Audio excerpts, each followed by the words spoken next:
الحمد للہ رب العالمین والصلاة والسلام علی نبینا محمد صلی اللہ علیہ وسلم وعلی آلہ واصحابہ اجمعین ومن تبعہم بإحسان الی یوم الدین۔ معزز سامعین اکرام، نماز تہجد کے فضائل آپ کے سامنے بیان ہو رہے ہیں۔ مومن کا شرف قیام اللیل میں ہے۔ حضرت سہل بن سعد رضی اللہ تعالیٰ عنہ بیان کرتے ہیں کہ حضرت جبریل علیہ السلام نبی کریم صلی اللہ علیہ وسلم کے پاس آئے اور کہنے لگے، یا محمد عش ما شئت فإنک میت واحبب من شئت فإنک مفارقہ واعمل ما شئت فإنک مجزی عنہ فإنک مجزی بہ۔ ثم قال یا محمد شرف المؤمن قیام اللیل وعزہ استغناؤہ عن الناس۔ اے محمد صلی اللہ علیہ وسلم، آپ جتنا عرصہ چاہیں زندہ رہیں، آخر کار آپ پر موت ہی آنی ہے، اور جس سے چاہیں محبت کر لیں، آخر کار آپ اس سے جدا ہونے والے ہیں، اور آپ جو چاہیں عمل کریں آپ کو اس کا بدلہ ضرور دیا جائے گا۔ پھر انہوں نے کہا، اے محمد صلی اللہ علیہ وسلم، مومن کا شرف قیام اللیل میں ہے اور اس کی عزت لوگوں سے بے نیاز ہونے میں ہے۔ اس حدیث کو امام حاکم نے روایت کیا ہے اور اس کو صحیح کہا، اور امام ذہبی نے ان کی موافقت کی ہے، اور حدیث جو ہے حسن درجے کی ہے، کیونکہ امام منذری نے ترغیب و ترہیب میں اس کی سند کو حسن کہا۔ علامہ البانی رحمۃ اللہ علیہ نے صحیحہ کے 831 پر اس کو حسن قرار دیا۔ یہ حدیث بہت سارے مسائل کا حل کر دیتی ہے۔ ایک تو یہ کہ حضرت جبریل نے نبی صلی اللہ علیہ وسلم سے کہا کہ اے محمد عش ما شئت فإنک میت، جیسے چاہیں آپ زندہ رہیں لیکن ایک دن آپ کو وفات پانا ہے۔ جو لوگ نبی صلی اللہ علیہ وسلم کے وفات کے قائل نہیں ہیں وہ اس حدیث سے نصیحت حاصل کریں کہ حضرت جبریل جو فرشتوں کے سردار ہیں وہ نبی صلی اللہ علیہ وسلم سے کہہ رہے ہیں کہ آپ چاہے جیسے زندگی گزار لیں، بہرحال آپ کو ایک دن مرنا ہی ہے، اور چاہے جس سے محبت کر لیں ایک نہ ایک دن اس کو آپ کو چھوڑنا ہی پڑے گا، جدائی عمل میں آئے گی، اور جو بھی عمل کریں گے اس کا بدلہ دیا جائے گا، نیکی کا نیکی، برائی کا برائی۔ پھر حضرت جبریل نے کہا، اے محمد شرف المؤمن قیام اللیل، مومن کی عزت، مومن کا شرف اس میں ہے کہ وہ رات کو قیام اللیل کرے، فرائض کے ساتھ، سنن کے ساتھ تہجد کی نماز ادا کرے۔ وَعِزُّهُ اسْتِغْنَاؤُهُ عَنِ النَّاسِ، اور اس کی عزت و آبرو اس میں بھی ہے کہ وہ لوگوں سے بے نیاز ہو جائے، لوگوں کے سامنے دست دراز نہ کرے، مانگتا نہ پھرے۔ جس قدر وہ لوگوں سے ہٹ کر رہے گا، اللہ پر توکل و بھروسہ کرے گا، اسی قدر وہ عزت پائے گا اور عزت سے رہے گا، کسی کے سامنے اسے شرمندہ نہیں ہونا پڑے گا۔ اسی طرح قیام اللیل کے عظیم ثواب کے بنا پر قیام کرنے والا قابل رشک ہے، کیونکہ قیام دنیا اور اس کے اندر جو کچھ ہے اس سے بہتر ہے۔ حضرت عبداللہ بن عمر رضی اللہ تعالیٰ عنہ بیان کرتے ہیں کہ رسول اللہ صلی اللہ علیہ وسلم نے ارشاد فرمایا، لا حسد الا فی اثنتین، رجل آتاہ اللہ القرآن فہو یقوم بہ آناء اللیل وآناء النہار، ورجل آتاہ اللہ مالا فہو ينفقہ آناء اللیل وآناء النہار، رواہ مسلم۔ صرف دو آدمی ہی قابل رشک ہیں، ایک وہ جسے اللہ تعالیٰ نے قرآن دیا، یعنی اسے حفظ کرنے کی توفیق دی، اور وہ اس کے ساتھ دن اور رات کے اوقات میں قیام کرتا ہے۔ دوسرا وہ جسے اللہ تعالیٰ نے مال عطا کیا اور وہ اسے دن اور رات کے اوقات میں خرچ کرتا ہے۔ اس دنیا میں صرف یہ دو لوگ ہیں جن پر رشک کیا جا سکتا ہے۔ رشک دراصل ایک طرح کا حسد ہے۔ اہل علم نے کہا حسد کی 3 قسمیں ہیں۔ ایک قسم یہ ہے کہ کوئی آدمی کسی کو دیکھ کر جلے کوڑے، یا اللہ نے جو نعمت اس کو دی ہے، کوئی عہدہ دیا ہے، اس پر جلے کوڑے اور یہ سوچے کہ اس سے چھن جائے۔ یہ ظاہر سی بات ہے،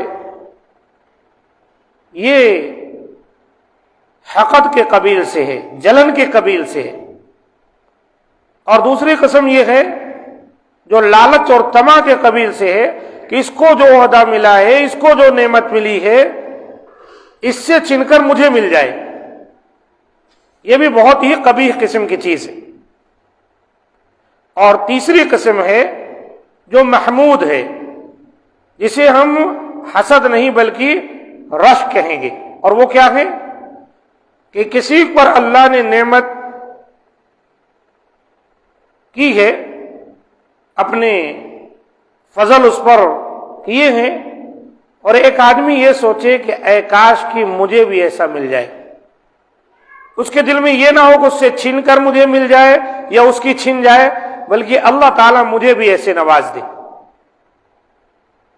تو دنیا کے اندر آپ کسی چیز کے سلسلے میں یہ رشک نہیں کر سکتے ایک سوائے 2 کے بارے میں۔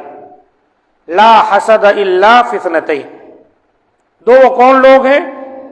جس کو اللہ نے قرآن کا حافظ بنایا ہے، عالم دین ہے، اور قرآن رات دن پڑھتا ہے، رات کو قیام اللیل کرتا ہے، دن میں بھی سنت نوافل پڑھ کے اپنا وقت گزارتا ہے۔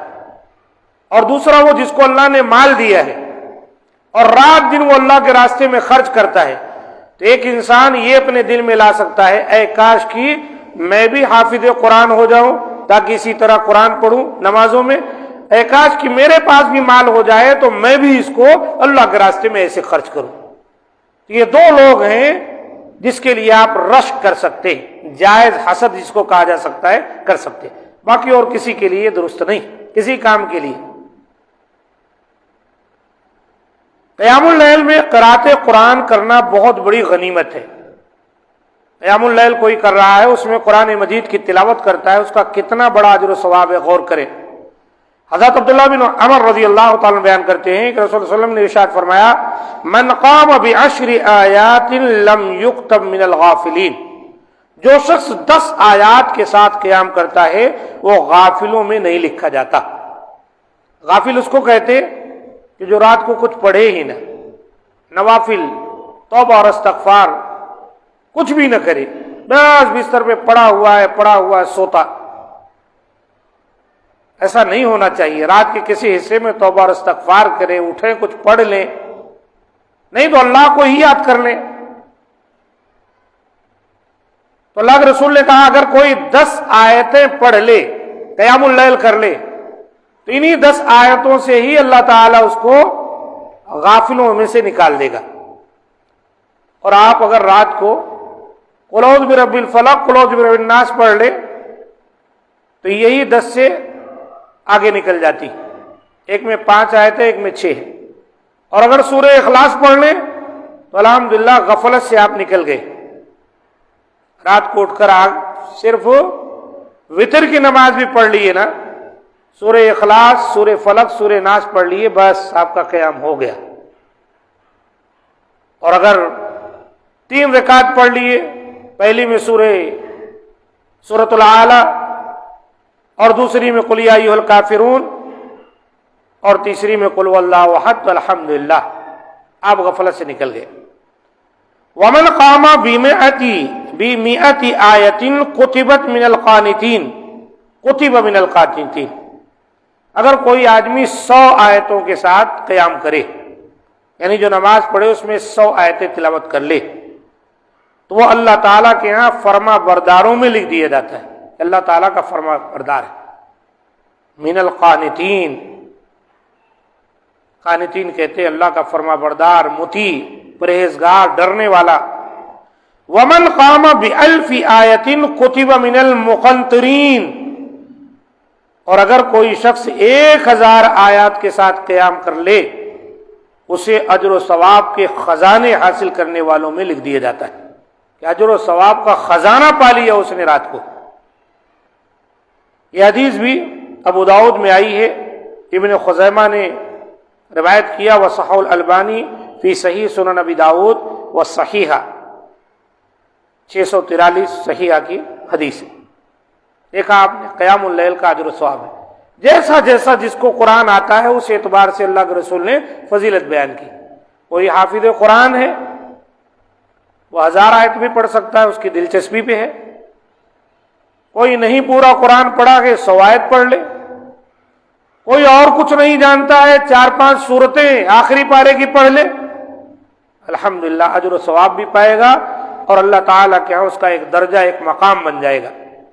اللہ تعالیٰ سے دعا ہے کہ مولا کریم ہم تمام کو جو باتیں بیان کی گئی ان پر عمل کی توفیق دے، اور جو غفلتیں ہم پر طاری ہیں اللہ تعالیٰ ان کو دور فرما دے۔ ہم عمل کرنا چاہیں تو الحمدللہ بہت سے راستے ہیں، غفلت کریں تو پھر غفلت میں ہی پڑے رہ جائیں گے۔ اللہ تعالیٰ ہمیں فرائض کے ساتھ ساتھ سنن رواتب اور اسی کے ساتھ تہجد گزار بھی بنائے، نماز چاشت کا ادا کرنے والا بنائے، اور اللہ تعالیٰ ہماری عبادتوں کو قبول فرمائے کہ یقیناً وہی قبول کرنے والا ہے۔ سبحان ربک رب العزت عما یصفون وسلام علی المرسلین والحمد للہ رب العالمین۔